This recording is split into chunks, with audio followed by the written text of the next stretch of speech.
The fluorescent lights hum. It's the kind of sound that burrows into your skull after the first 1,000 hours, becomes part of the architecture, stops being noise and starts being silence. 42,000 hours of continuous operation in this hallway alone. The facilities manager mentioned it once during a safety briefing nobody listened to. Maya Reeves listens to everything. She stands in the sterile storage corridor on the 3rd floor of Metropolitan Trauma Center, clipboard in hand, counting suture kits that someone else miscounted 2 days ago. The boxes are labeled in thick black marker: 3O Vicryl, 4O nylon, chromic gut that nobody uses anymore, but the hospital keeps ordering anyway because someone in procurement doesn't read the requisition notes. She's 34, looks older in this light, younger when she smiles, which isn't often. Her hair is black, pulled back tight enough to leave faint lines at her temples. No makeup, no jewelry except a thin braided cord around her left wrist, green and frayed, the kind of thing that looks handmade, functional. She counts. 23 boxes, should be 28. She makes a note. Footsteps echo from the far end of the corridor, expensive shoes on cheap linoleum. Dr. Brian Hoffner appears around the corner, white coat so crisp it could have been pressed 10 minutes ago. Probably was. He's 31, chief surgical resident, Stanford legacy. Second-generation trauma surgeon. His father's name is on a wing 2 floors down. He doesn't look at Maya. "Reeves, you finished with inventory yet?" His voice has that specific tone, the one that doesn't expect an answer, just compliance. Maya doesn't look up from the clipboard. Almost. Good. Voss needs the OR logs updated before rounds. He's already walking away. She watches his back disappear around the corner, listens to the footsteps fade, then returns to counting. 23 boxes. Still 23. The lights hum. She moves to the next shelf. Surgical drapes, sterile gowns, boxes stacked in rows so neat they look like someone's idea of order, which is different from actual order. Actual order means you can find what you need in the dark, with your non-dominant hand, while someone's bleeding out 3 feet away. She knows this. Nobody here knows she knows this. 2 hours later, she's in the observation deck overlooking OR3. Sitting in the back row with a notebook she doesn't really need. She remembers everything. The notebook is camouflage, makes her look diligent instead of dangerous. Below, Dr. Hoffner is performing a laparoscopic appendectomy on a 17-year-old girl with a white count of 19,000 and rebound tenderness that showed up on exam 4 hours ago. Routine, simple, except his hand keeps drifting. 2 millimeters too far left, tension wrong on the grasper. The angle is shallow, too shallow. He's going to catch the mesenteric vessel if he doesn't adjust. Maya's fingers twitch against her thigh. Her jaw tightens. She sees it. 30 seconds out, maybe 40. Dr. Anesh Patel sits 3 seats to her left, a tablet balanced on his knee. Good resident. Careful. Asks questions that actually matter. He glances at her, then at the screen below. "Something wrong?" he asks quietly. Maya doesn't answer. On screen, Hoffner moves the grasper too far.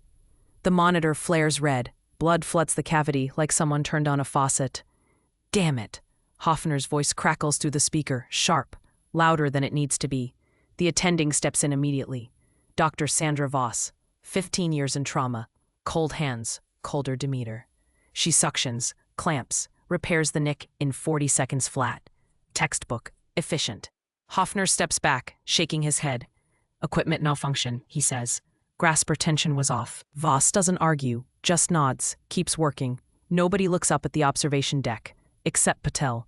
He's staring at Maya now, eyes narrowed, head tilted slightly, like he's trying to solve an equation that doesn't balance. She doesn't meet his gaze, just writes something in the notebook, closes it. The morning dissolves into the usual rhythm. Rounds, consults, pre-op paperwork that someone has to file, and somehow it's always Maya. She doesn't complain. Complaints require visibility, and visibility is the last thing she wants. At 11, Dr. Voss finds her in the 3rd floor lounge. "Reeves." Maya looks up from the chart she's reviewing. "I need you to take Mr. Calhoun's pre-op paperwork down to radiology. It's not a request." Maya glances at her watch. "I'm scheduled to observe the thoracotomy at 11:30. Voss's smile doesn't reach her eyes. It never does. "And now you're scheduled to walk paperwork." We all start somewhere, Dr. Reeves. The title sounds like an insult in her mouth. Maya takes the folder. Voss leaves without another word. Maya stands there for a moment, folder in hand, staring at nothing. Then she walks. The route to radiology takes her past the ER, past the ambulance bay windows. She stops there. She always stops there. Can't help it. Outside, 2 EMTs are unloading a gurney. Compressions in progress. Blood streaking the white sheets. Monitors beeping out of sync. Chaos contained in a 10-foot radius. Her hand curls into a fist, then releases. On her left wrist, just visible beneath the sleeve of her scrubs, the paracord bracelet catches the light. Faded green, frayed at the ends. Tied by someone who knew how to tie knots that hold. She pulls her sleeve down, keeps walking. By 6 in the evening, she's back in the locker room, changing out of scrubs that smell like disinfectant and exhaustion. 2 surgical nurses stand near the sinks. Voices low but not low enough. You hear about Reeves? Maya's hand pauses on her locker door. What about her? She corrected Hoffner's suture technique during a consult today, in front of the patient. You're kidding. Dead serious. He nearly filed an insubordination report. She's a first-year resident. Where does she get off? I don't know, but Voss is pissed. Said Reeves doesn't understand hierarchy. The locker closes. Both nurses turn. Maya stands there. Duffel bag over one shoulder, face blank. Evening, she says. Neither responds. She leaves. Her apartment is small. 6th floor walk-up. No elevator. The kind of place you rent when you don't plan on staying long or don't care about comfort. 1 room. Kitchenette. Bathroom with tiles that were white 20 years ago. No photos on the walls, no plants, no signs of a life that extends beyond survival. On the kitchen counter, a mug of tea sits. Sits steaming. On the table, a book, worn cover, pages dog-eared, title half-faded, Combat Trauma Protocols, Forward Surgical Teams. She sits on the couch, stares at the wall. Her phone buzzes. Text from Patel. You knew Hoffner was going to nick that vessel. How? She reads it twice. Doesn't reply. Outside, a siren wails. Distant, then closer, then past. She closes her eyes. The siren doesn't stop. Not really. It never does. The call comes in at 2:47 in the morning. Maya's already awake. She's always awake at 2:47. Has been for 6 years. She's lying on the couch, staring at the ceiling, counting the cracks in the plaster. 17 visible from this angle. 18 if you count the one that's just starting near the light fixture. Her phone buzzes on the table. She doesn't need to look. She knows what it means. Mass casualty. All hands.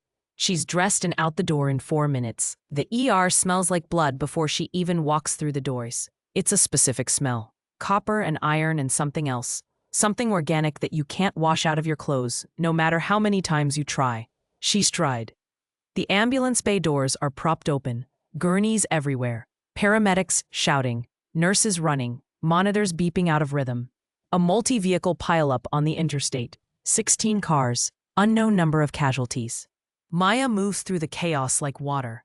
Smooth, efficient, invisible. She finds an empty crash cart near Bay 4 and starts restocking. Gauze, tape, airways. Her hands move automatically. Muscle memory that predates this place.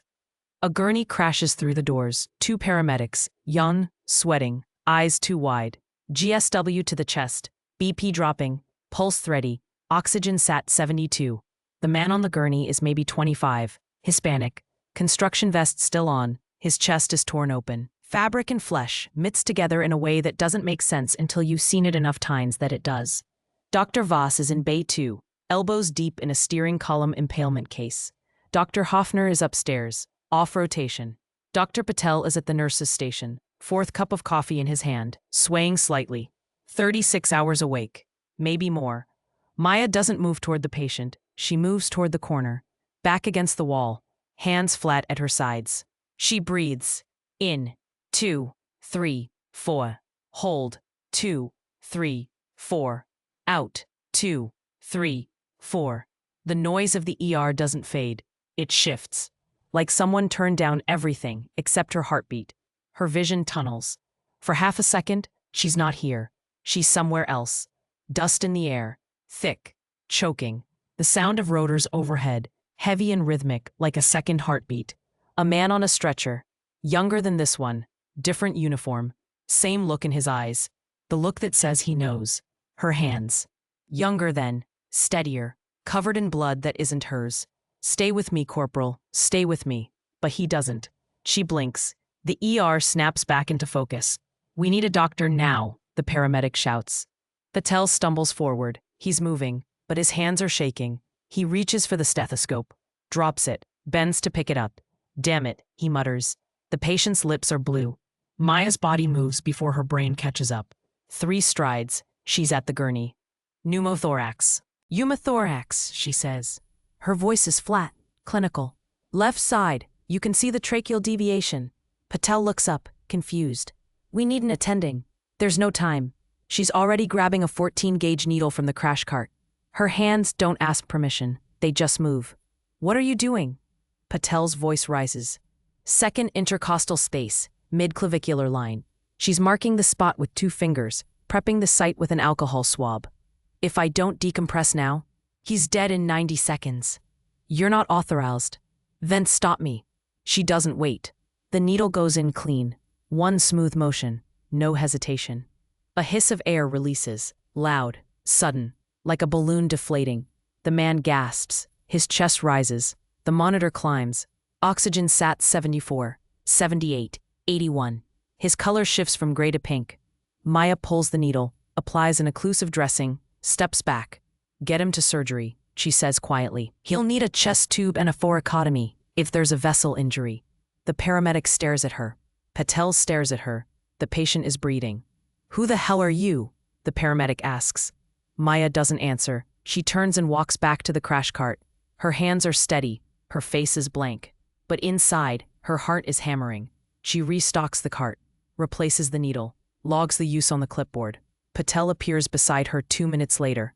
That wasn't protocol, he says. I know. You could have killed him. I didn't. Patel's staring at her like she's a puzzle he can't solve. Where did you learn to do that? Maya doesn't look up, keeps restocking. I read a lot. That wasn't reading. That was muscle memory. She closes the cart, locks it. Get some sleep, Patel. She walks past him, down the hall, through the double doors, into the stairwell. She sits on the steps between the 3rd and 4th floors. This stairwell is narrow. The door sticks. Nobody uses it. She likes it here. Her hands are shaking now. She presses them flat against her knees. Breathes. In. 2, 3, 4. The paracord bracelet catches the emergency light. Faded green. Frayed. She pulls it off her wrist. Holds it between her fingers. Turns it slowly. Woven into the braid, almost invisible unless you know to look. A single metal bead, stamped with letters. FST-3. Forward Surgical Team. 3rd Unit. She closes her fist around it. Her eyes burn. She doesn't cry. She stopped crying a long time ago. After a while, she puts the bracelet back on. Pulls her sleeve down. Stands. The ER is quieter now. The worst cases have been stabilized or sent to surgery. The rest are waiting. Patel is still at the nurse's station. He sees her. Doesn't say anything. Just watches. She walks past him. Back to the crash cart. Back to work. At 4 in the morning, she's in the locker room, washing her hands. The water is cold. She scrubs hard. Nails, knuckles, wrists. The door opens. Patel walks in. That wasn't luck, he says. Maya doesn't stop scrubbing. I know. So what was it? She turns off the water, dries her hands slowly, carefully. Experience. What kind of experience? She picks up her bag, looks at him. The kind you don't talk about. She walks past him. He doesn't follow, but he doesn't stop thinking about it either. Outside, the sky is starting to lighten, gray edging into blue, the city waking up. Maya stands in the ambulance bay, alone. A siren wails in the distance. She closes her eyes, and for just a moment, she's back there. Dust, heat, the sound of rotors, the boy who didn't make it, the ones who did, the weight of hands that couldn't save everyone but tried anyway. She opens her eyes. The siren fades. She goes back inside. It's a Tuesday. Tuesdays are supposed to be predictable. Elective surgeries, scheduled consults, the kind of day where you can actually finish a cup of coffee before it goes cold. Then the call comes in. Mass casualty event. Bridge collapse on I-94. Multiple critical traumas inbound. ETA 4 minutes. The entire surgical floor shifts. Attendings appear from offices. Residents drop what they're holding. Nurses pull crash carts into formation like soldiers prepping for contact. Dr. Voss strides into the center of the ER. "Listen up," she says. Her voice cuts through the noise. "We're about to get hammered. Stay in your lanes. Follow protocol. Do not freelance. Understood?" A chorus of yes. Maya stands near the supply closet, hands at her sides, watching. Nobody assigns her a bay. Nobody looks at her at all. The first gurney comes through the doors at 1:19. Male, 42, crush injury to the abdomen and pelvis, BP 70/40, unresponsive. They wheel him into Bay 3. Dr. Hoffner takes the lead. 2 nurses flank him. Patel is on the monitors. "Get me 2 units of O negative and start a central line," Hoffner orders. The second gurney arrives, then the third, then the fourth. By the time the 6th patient rolls in, there are no open bays. "We're out of space," a nurse shouts. "Put him in the hallway," Voss snaps. "We'll triage there." Maya watches from the edge of the chaos. Her eyes move from patient to patient. Bay 1, Bay 2, Bay 3, Bay 3. The man Hoffner is working on, she can see it from 15 feet away. His abdomen is distended, rigid. The skin is tight and discolored. His heart rate is climbing, 140, 145. Internal bleeding, fast. "He's bleeding into his abdomen," she murmurs. Nobody hears her. She takes a step forward, stops. Not her patient, not her call. She watches. Hoffner is moving quickly, placing lines, pushing fluids, barking orders. But the monitor doesn't lie. BP dropping, 60/30. "Pressure's dropping," Patel says. "I see it," Hoffner snaps. "Push more fluids. We're already maxed." "Then push blood." "Brian, he's not responding." "I know that." The monitor alarm screams. 45/20. Hoffner freezes. Just for a second. But in trauma, a second is everything. Maya moves, not running, walking, calm, deliberate. She steps into Bay 3. "Step aside," she says. Hoffner blinks, looks up. "What?" "Step aside. Reeves, you're not even assigned to." "He has a ruptured spleen and a pelvic fracture with arterial bleeding. If you don't get him to an OR in the next 2 minutes, he's dead." Hoffner's face flushes. "We don't have an OR, they're all full." "Then I'll do it here." The room goes silent. Voss appears in the doorway. "Excuse me?" Maya doesn't look at her. She's already pulling on gloves. "I need a scalpel, retractors, clamps. Lance, suction, and 4 units of O negative. Now." Voss steps forward. Her voice is ice. "You are not authorized to." "Then let him die." The words hang in the air. Voss stares. Patel stares. Hoffner stares. Maya's voice doesn't rise, doesn't waver. "Someone get me a scalpel." Patel moves first. He grabs the trauma tray from the cart, hands it to her. Maya takes it, sets it on the bed, opens it. "Patel, you're on the monitor. Call out pressures every 30 seconds. Hoffner, you're on suction. Keep the field clear. I can't see, I can't work." Hoffner doesn't move. "Now," Maya says. He moves. She picks up the scalpel. Her hand is steady. She makes the incision. Midline. Clean. Fast. No hesitation. Blood wells up immediately. Dark. Venous. She suctions it away with her left hand. Right hand already inside the abdominal cavity. Retractor. A nurse hands it to her. She places it. Spreads the incision. "There," she says, talking to herself now. "Splenic artery. Grade 4 laceration. Clamp." The clamp appears in her hand. She places it. Perfect angle. Perfect pressure. The bleeding slows. Pelvic binder. Tight. "I need tamponade on the posterior bleed, or he'll exsanguinate before we get proximal control." 2 nurses scramble. They wrap the binder around his hips. Cinch it down hard. The monitor beeps. 60/35. 70/40. 80/50. Maya keeps working. Her hands move like they've done this 1,000 times. Because they have. She's packing the abdomen now. Gauze. Tight. Controlled. Stopping the bleeding without causing more damage. 4.0 proline. "I need to get a temporary repair on this splenic bed or he'll rebleed the second we move him." The suture appears. She works fast, precise. 3 stitches. 4. 5. The bleeding stops. She steps back, pulls off her gloves, tosses them in the bin. Her scrubs are soaked, red from the chest down. Her face is blank. "Get him to OR2 the second it opens," she says. "He'll need a splenectomy and pelvic fixation." He's got at least 2 liters in his abdomen. Maybe more. Nobody responds. They're all staring. Voss's mouth is open. Hoffner looks like he's seen a ghost. Patel is the first to speak. Where the hell did you learn to do that? Maya doesn't answer. She walks out of the bay, down the hall, into the stairwell. She sits on the steps. Her hands are shaking now. She presses them against her knees. Hard. Her breath comes fast. Too fast. In, out, in, out. She closes her eyes. Counts. 1, 2, 3, 4. The shaking slows. The breath steadies. After 5 minutes, she stands. Walks back into the ER. Patel is waiting. Maya, not now. We need to talk about. I said, not now. She walks past him. Back to the supply closet. Back to being invisible. But it's too late for that. Everyone saw. And nobody's going to forget. By evening, the whispers have started. She hears them in the hallway, in the locker room, at the nurse's station. Did you see what she did? That wasn't normal. Where did she come from? I don't know, but that wasn't her first time. Maya changes out of her scrubs, puts on clean ones. Her hands are clean now, but she can still feel the blood. She always can. She leaves through the side exit, walks home. 6.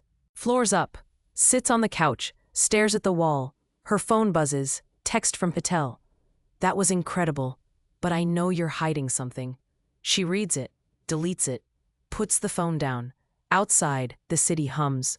Inside, the silence is louder. The cafeteria is half empty. It's 3:15 in the afternoon. The lunch rush is over.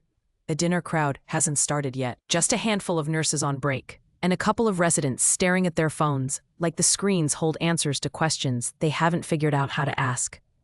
Maya sits alone at a corner table, tray in front of her, sandwich untouched, coffee going cold. She's not hungry, hasn't been hungry in years, not really. She eats because the body needs fuel. That's all. Her hands are clean now, scrubs changed, hair still damp from the shower, but she can still feel it. The weight of the clamp, the heat of the blood, the rhythm of the work. Muscle memory doesn't wash off. Across the room, Dr. Patel sits with 2 other residents. He's not listening to them. He's watching her. I'm telling you, one of the residents says, leaning forward, voice low but excited. She did a damage control laparotomy in the ER. No attending, no backup, just did it. That's not possible, the other one says. I was there. I saw it. Hoffner was frozen. Voss was in another bay. Reeves just walked in and took over. Where did she train? No idea. Nobody knows anything about her. Patel doesn't respond. He's still watching. The cafeteria doors open. A man walks in. Mid-40s. Buzz cut gone silver at the temples. Cargo pants. Tan jacket with too many pockets. Boots that have seen real dirt, the kind that doesn't come off. He's not hospital staff. He scans the room slowly, methodically. His eyes land on Maya. He stops. Then he starts walking, straight toward her. Maya doesn't see him at first. She's staring at her tray, lost in her own head, somewhere between here and a place she can't ever fully leave. Captain Reeves. The voice is low, steady. A voice used to giving orders and having them followed. Maya's entire body goes rigid. Her spine straightens. Her hands flatten on the table. Her eyes snap up. The man is standing 3 feet away, hands at his sides, shoulders square. Expression calm but intent. It's been a long time, he says. Maya doesn't move, doesn't breathe. I think you have me confused with someone else, she says quietly. No, ma'am, I don't. The cafeteria is still noisy, but the noise feels distant now, like it's happening in another room. Patel is watching from across the space. The man takes 1 step closer. Forward Surgical Team 3, Helmand Province, 2015 to 2017. His voice is calm, respectful, but firm. You saved my life in a field hospital outside Sangin. Took a piece of shrapnel out of my chest with a Leatherman and a headlamp because the generator was down. Maya's jaw tightens. You're mistaken. No, ma'am. He reaches into his jacket, slowly, pulls out a small wallet, flips it open. Inside, a military ID card. Sergeant First Class Anthony Cole, U.S. Army, retired. Below that, a photograph. Faded, creased, but clear enough. A younger man, thinner, bloody, lying on a cot in a tent. Maya standing over him, hands covered in blood, headlamp strapped to her forehead, eyes focused. Calm. I never forgot your face, Cole says. And I never forgot what you did.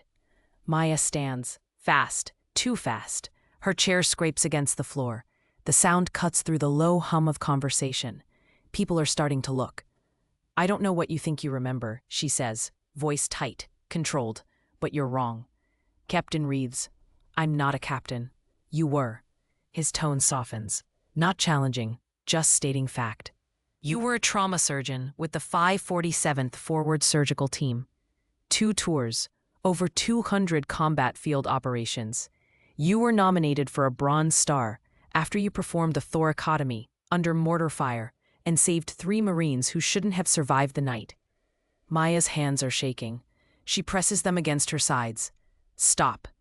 Ma'am, I'm not here to cause trouble. I said stop. Her voice cracks. The cafeteria is quieter now. Conversations trailing off, heads turning. Cole's expression softens. I'm not here to hurt you. I just wanted to say thank you. You gave me 20 more years I wasn't supposed to have. I got to meet my daughter. I got to walk her down the aisle last year. That's because of you. Maya's throat tightens. She doesn't respond. Can't. She grabs her tray, turns, walks toward the exit. Fast. Cole doesn't follow, but Patel does. He's on his feet before he even thinks about it. Out the door. Into the hallway. Maya, wait. She doesn't stop. He jogs to catch up. Was he telling the truth? Leave it alone, Patel. Were you in the military? I said leave it. 200 operations? Maya stops, turns. Her eyes are red. You don't know what you're talking about. Then tell me. No. Why not? Because that person doesn't exist anymore. Her voice is raw. Patel stares at her. Maya, I'm not her. I'm not that person. I left. I walked away. And I'm not going back. She turns and walks away, down the hall, through the double doors. Gone. Patel stands there, frozen. By 7 that evening, the word has spread. It moves through the hospital like wildfire. Nurses' station, locker room, resident lounge. Did you hear? Reeves was military. Not just military, special operations medical. She did combat surgery. How many? Over 200. That's impossible. That guy had proof, photos, records. Maya hears it all. She's in the stairwell. Sitting on the steps between the 3rd and 4th floors, head in her hands, breathing, trying to breathe. The door above her opens. Footsteps. She doesn't look up. They're all talking about you. It's Patel. She doesn't respond. He sits down 2 steps above her. I don't care what you did before, he says quietly. I care that you're here now, and you're the best surgeon I've ever seen. Maya's voice is barely a whisper. I didn't want anyone to know. I know. I came here to disappear. I know. Silence. It didn't work, she says. No, Patel agrees. It didn't. She looks up at him. Her eyes are wet, but she's not crying. What happens now? Patel shakes his head. I don't know, but you can't run from this. I've been running for 6 years. Then maybe it's time to stop. She doesn't answer, just sits there, staring at the wall. Outside the sun sets. Inside, the lights hum. And Maya Reeves realizes that the life she built in the shadows is over, whether she's ready or not. The second wave hits at 11:47 that night. Maya is still in the hospital. She didn't go home, couldn't. Too much noise in her head. Too many eyes following her through the halls.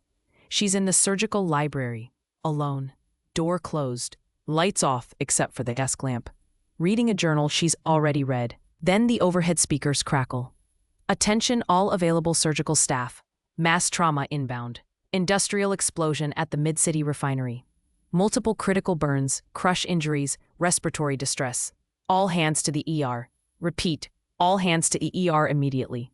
Maya closes the journal, sits there for 5 seconds, then stands, pulls her sleeve down over the paracord bracelet, and walks. The ER is chaos before she even gets through the doors. Worse than the bridge collapse. Worse than anything she's seen in this hospital. The gurneys keep coming, one after another. Men and women with faces blackened by soot, skin peeling, some screaming, some silent. The silent ones are always worse. Dr. Voss is in Bay 1, managing a full-thickness burn patient. Her hands are steady, but her face is pale. Dr. Hoffner is in Bay 2, He's trying to decompress a tension pneumothorax, but his angle is wrong. Again. He's panicking. Patel is in Bay 4, attempting to intubate a woman whose airway is swelling shut. Wrong blade size. He's fighting it. Bay 5. A woman, mid-30s, unresponsive. Severe abdominal trauma. Blood pooling under the gurney. Nobody's even looking at her yet. Maya stands in the center of the ER. She watches. She sees everything. Bay 2. Hoffner's needle is too far lateral. He's going to puncture the lung. Bay 4. Patel's blade is too small. He won't get the tube in before she crashes. Bay 5. That woman has maybe 3 minutes. Maya moves. Not to Bay 5. To the center of the room. She doesn't shout. She doesn't raise her voice. She just speaks. Stop. The room doesn't stop. She says it again. Louder this time. Stop. This time, her voice cuts through the noise like a scalpel through skin. Everyone freezes. Voss looks up. Hoffner turns. Patel stops mid-intubation. Maya points to Bay 2. Hoffner, second intercostal space, mid-clavicular line. You're too far lateral. Correct your angle, or you'll collapse his lung. Hoffner stares at her. She points to Bay 4. Patel, switch to a size 7 tube. His airway is too edematous for a 6. You're wasting time. Patel blinks. She points to Bay 5.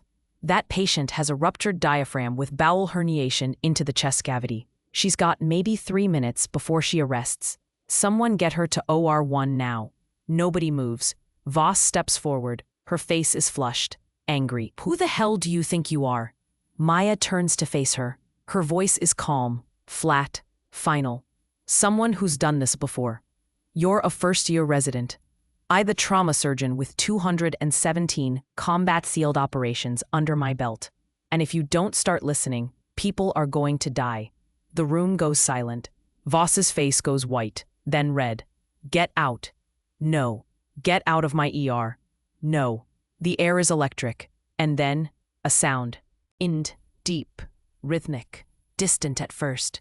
Helicopter rotors. Everyone looks up. The lights flicker as the sound grows louder, closer. What the hell is that? Hoffner mutters. Maya closes her eyes. Damn it, she whispers. The sound grows. The building vibrates. Somewhere above them, on the rooftop helipad, something heavy is landing. Voss is staring at the ceiling. Who authorized a medevac? Maya doesn't answer. She already knows. 60 seconds later, the ER doors open. Not the ambulance bay doors. The main entrance. 3 people walk in. 2 men in army uniforms. One a colonel, one a major, ribbons on their chests, boots polished to a mirror shine. Behind them, a woman. Civilian clothes, dark blazer, badge clipped to her belt. The colonel walks in first. Tall, gray at the temples. 3 rows of service ribbons. Command presence that fills the room without effort. He scans the ER. His eyes land on Maya. Captain Reeves. Maya's shoulders stiffen. She doesn't turn around. I'm not a captain anymore, sir. Once a captain, always a captain. His voice is firm, but not unkind. We need to talk. Voss steps forward. Her voice is tight. Excuse me, but who are you? The colonel finally looks at her. Colonel James Harding, U.S. Army Medical Command. He gestures to the woman beside him. This is Agent Lydia Tran, Defense Intelligence Agency. Voss's mouth opens, closes. Harding turns back to Maya. Captain, we have a situation. A coalition medical convoy was hit outside Kandahar 6 hours ago. Mass casualties. The surgical team on site is overwhelmed. They're requesting emergency reinforcements. Maya shakes her head. Sir, I'm not. They asked for you by name. She stops. The room is silent now, every eye on her. I left that life, she says quietly. I know, and I respect that. Harding's voice softens. But there are 16 people dying right now because they don't have someone with your skills. I'm not ordering you, Captain. I'm asking. Maya looks at the floor. Her hands are shaking. Patel is watching her from Bay 4. So is Hoffner. So is Voss. How long? Maya asks. 72 hours, maybe less. We'll have you back by the end of the week. She's silent for a long moment. Then she looks up. I want full access to the ER when I get back. No more inventory duty. No more busy work. I do the job I was trained to do. Harding nods. Done. Maya exhales slowly. Then I'm in. Harding's expression doesn't change, but there's relief in his eyes. Thank you, Captain. He turns to Agent Tran. Get her prepped. Wheels up in 30 minutes. Tran nods. Maya looks at Patel. He's staring at her, mouth open. She walks over to him. The woman in Bay 5, ruptured diaphragm. Get her to surgery now. Don't wait for an attending. You know what to do. Patel nods. I'll take care of it. Maya looks at Voss. Voss says nothing, just stares. Maya turns and walks toward the exit. Harding and Tran follow. The ER doors close behind them. For a moment, nobody moves. Then Patel breaks the silence. You heard her. Get Bay 5 to OR 1, now.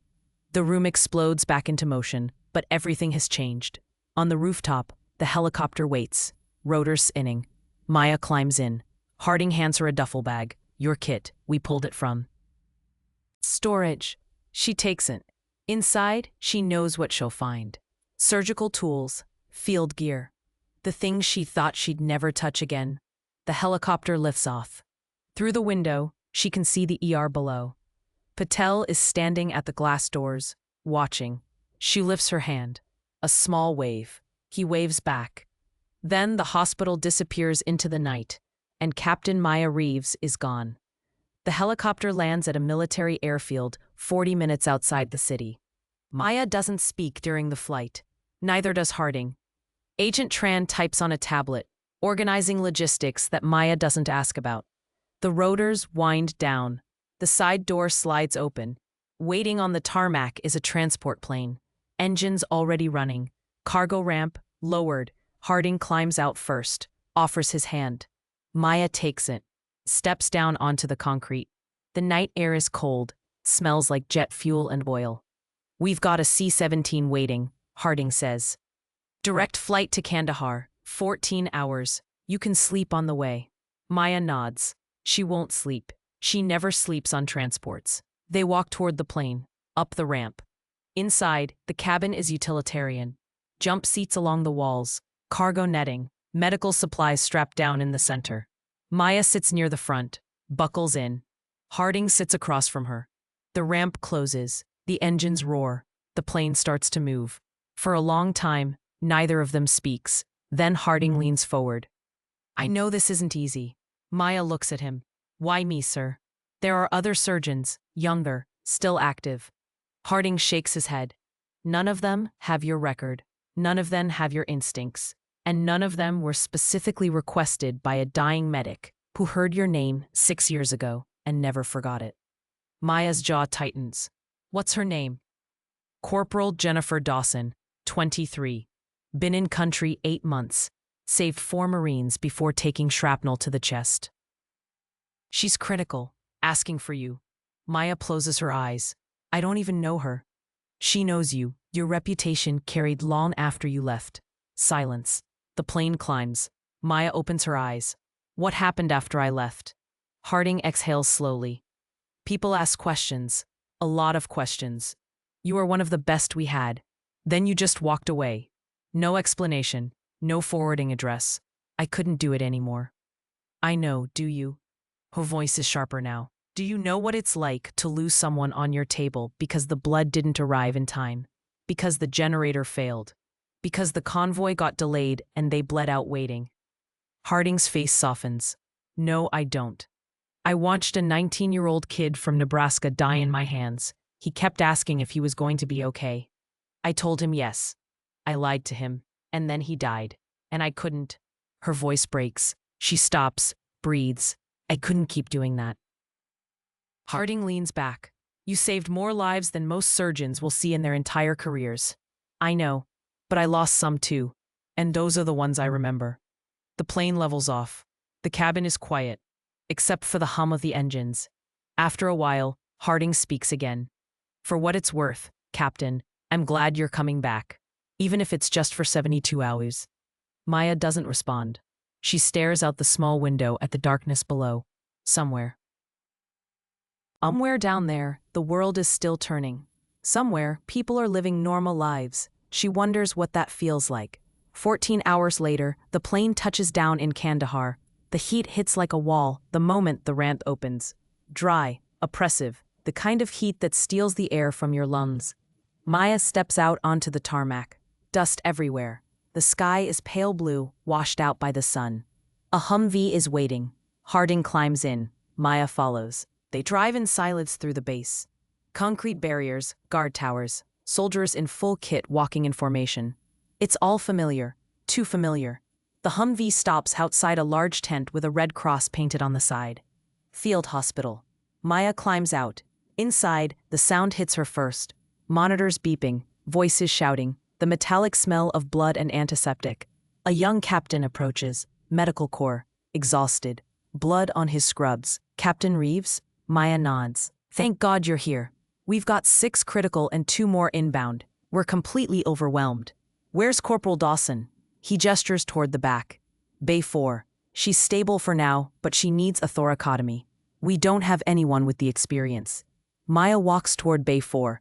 The woman on the gurney is young, pale, chest wrapped in bandages already soaked through.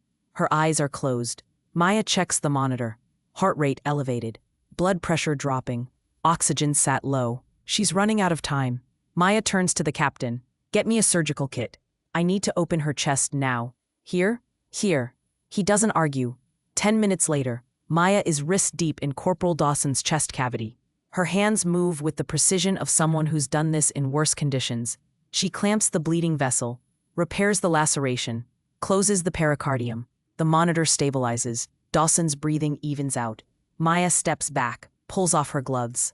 The captain is staring at her. That was incredible. Maya doesn't respond. She walks outside, sits on a crate in the shade. Harding finds her there 20 minutes later. She's going to make it, he says. Maya nods. Good. Harding sits beside her. You did good work in there. It's what I do. It's what you were born to do. Maya looks at him. No, sir. It's what I was trained to do.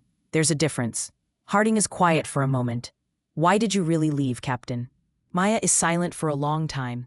Then she speaks. Because I started to forget their faces, the ones I lost. I could remember the injuries, the procedures, the outcomes, but I couldn't remember their faces, and that scared me more than anything. She looks down at her hands. I didn't want to become someone who could forget. Harding nods slowly. So you left. So I left. And now, Maya exhales. Now I remember. Every single one. The sun sets over the base. Orange light spills across the dust and concrete. Maya sits there, watching. Harding stands. Get some rest, Captain. We fly out in 48 hours. Maya nods, but she doesn't rest. She goes back into the tent. Back to work. Because that's all she knows how to do. And for the first time in 6 years, it feels right. 72 hours later, the helicopter touches down on the rooftop of Metropolitan Trauma Center. Maya climbs out. Duffel bag over her shoulder, exhausted, covered in dust, but steady. Harding shakes her hand. Thank you, Captain. Thank you, sir. She walks toward the rooftop door, stops, turns back. Sir, I'm not coming back, not to active duty. Harding nods. I know, but if you ever change your mind, the door's open. Maya smiles, small, sad. I won't, but I appreciate it. She walks inside, down the stairs, into the hospital, and for the first time in 6 years, she's not running anymore. She's ready. The ER is quieter when Maya walks through the doors. No mass casualties, no chaos, just the normal rhythm of a trauma center on a weekday morning. Nurses at the station, residents reviewing charts, the hum of monitors, the smell of disinfectant. She's in clean scrubs now, hair pulled back, duffel bag over her shoulder. She looks tired, but steady. Patel sees her first. He's standing near Bay 2, tablet in hand. He does a double take. Maya, she turns. He's smiling. You're back. I'm back. He walks over, stops a few feet away. Like he's not sure if he should shake her hand or hug her. He settles for neither. How was it? Maya is quiet for a moment. Hard, but necessary. He nods. We saved the woman from Bay 5, ruptured diaphragm, just like you said. Good. They stand there for a moment, the noise of the ER moving around them. Voss is looking for you, Patel says. I know. You gonna talk to her? Eventually. The elevator doors open at the end of the hall. Dr. Hoffner steps out. He sees Maya, stops. For a moment, he just stares. Then he steps aside, holds the door. Dr. Reeves, he says quietly. It's the first time he's ever called her doctor.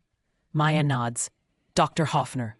She steps into the elevator. The doors close. Hoffner stands there, staring at the closed doors. Patel walks up beside him. You okay? Hoffner doesn't answer right away. Then he shakes his head. I almost killed that patient, the one from the bridge collapse, if she hadn't stepped in. But she did. Yeah. Hoffner's voice is quiet. She did. He walks away. Patel watches him go, then turns back to his charts, but he's smiling. Dr. Voss's office is on the 4th floor. Maya stands outside the door for 10 seconds before knocking. Come in. She opens the door. Voss is standing by the window, arms crossed, looking out at the city. She turns when Maya enters. Dr. Reeves. Dr. Voss. They stand there in silence. The air is heavy. Then Voss speaks. I owe you an apology. Maya doesn't respond. I didn't see you. I didn't ask. I made assumptions based on nothing but my own arrogance. Voss's voice is tight, controlled, and I was wrong. Maya nods. Apology accepted. Voss walks to her desk, picks up a folder, hands it to Maya. This is a formal recommendation for the Advanced Trauma Surgery Fellowship.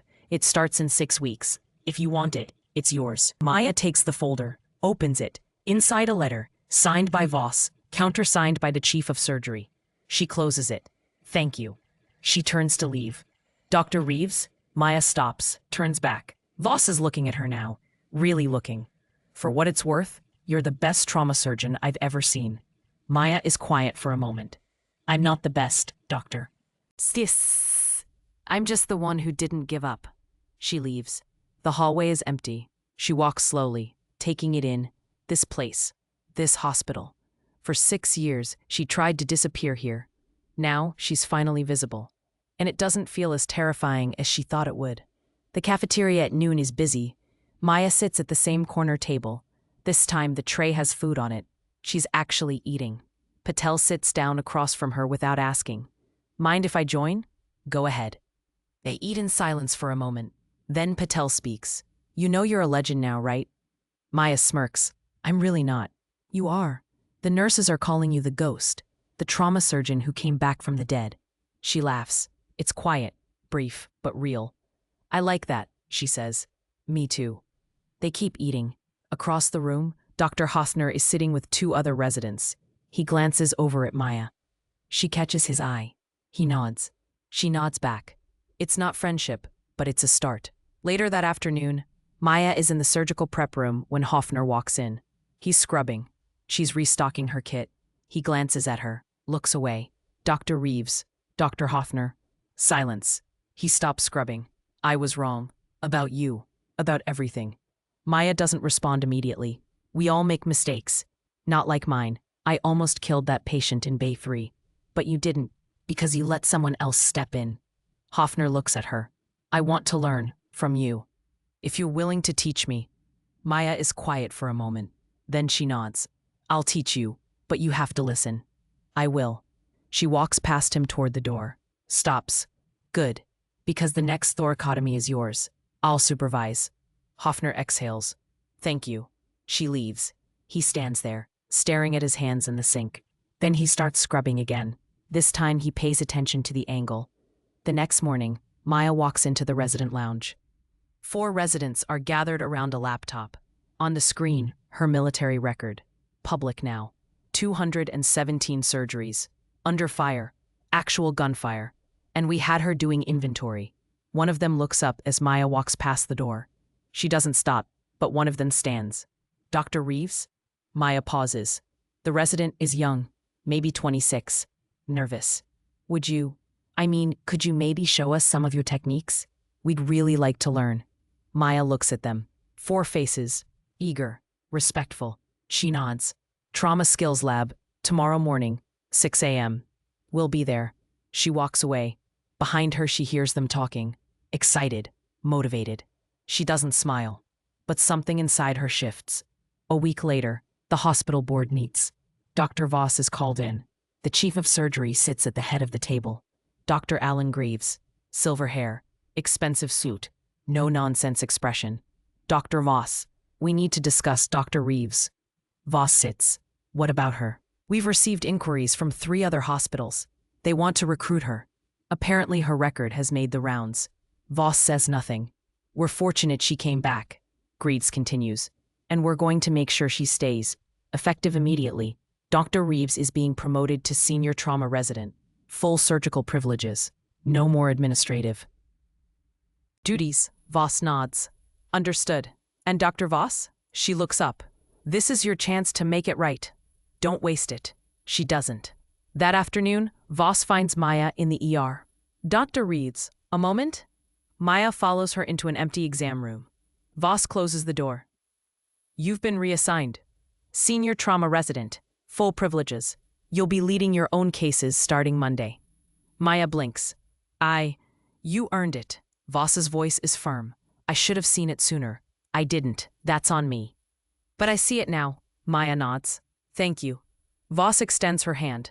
Maya shakes it. Welcome to the team, Dr. Reeves. Thank you, Dr. Voss. Voss leaves. Maya stands there, alone, and for the first time in 6 years, she feels like she's exactly where she's supposed to be. 6 months later, the hospital looks the same.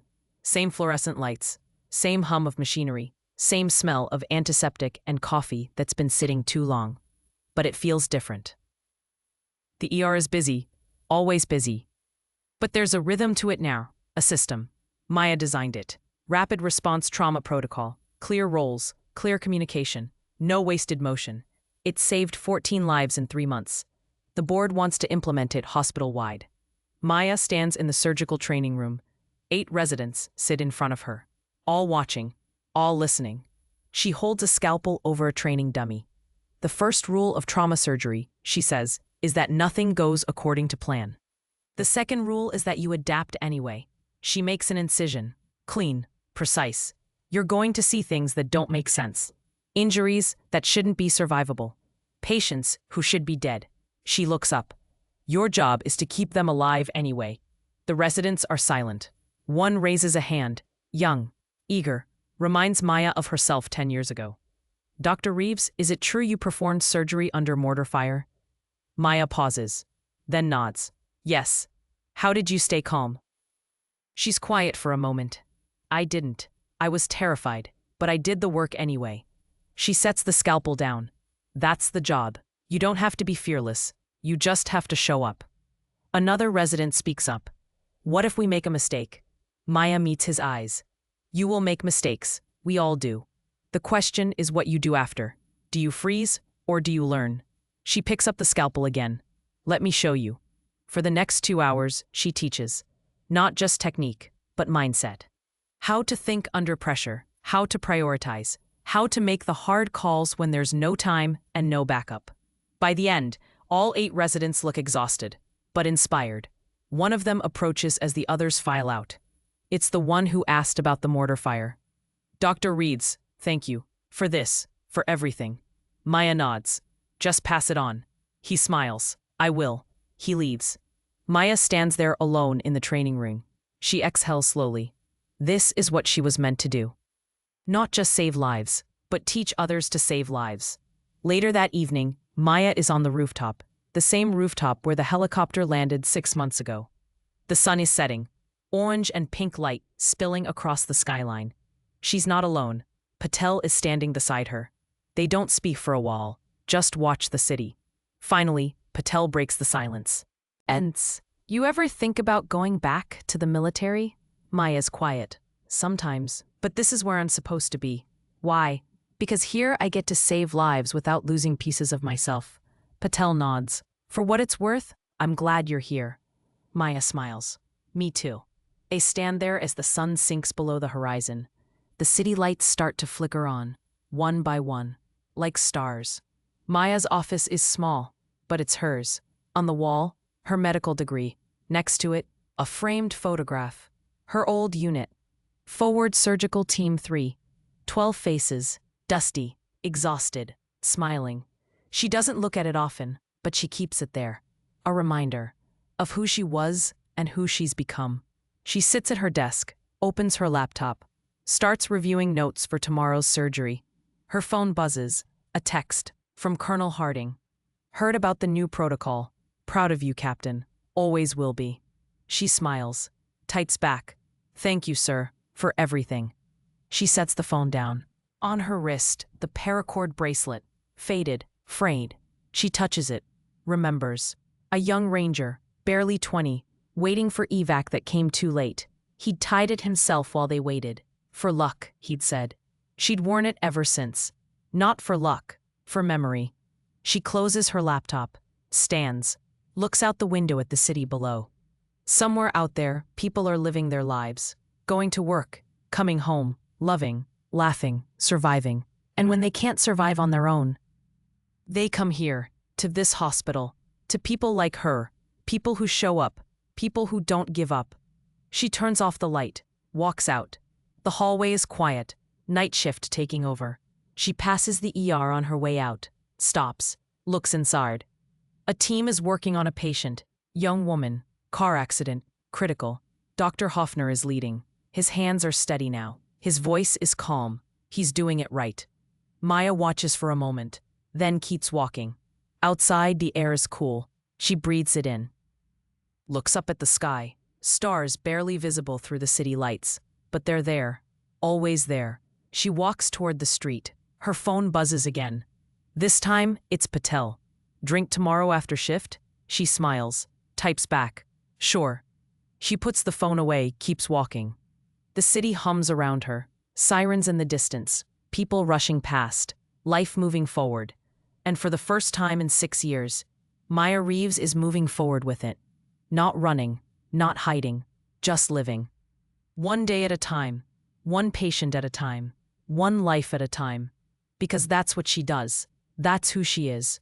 Not a ghost, not a legend, just a surgeon who shows up, who doesn't quit, who remembers the faces, and keeps going anyway. The screen fades. Text appears. Dr. Maya Reeves went on to lead the trauma surgery program at Metropolitan Trauma Center. Under her leadership, the hospital's survival rate for critical trauma cases increased by 34%. She never returned to active military duty, but she never stopped saving lives. Fade to black. Final image.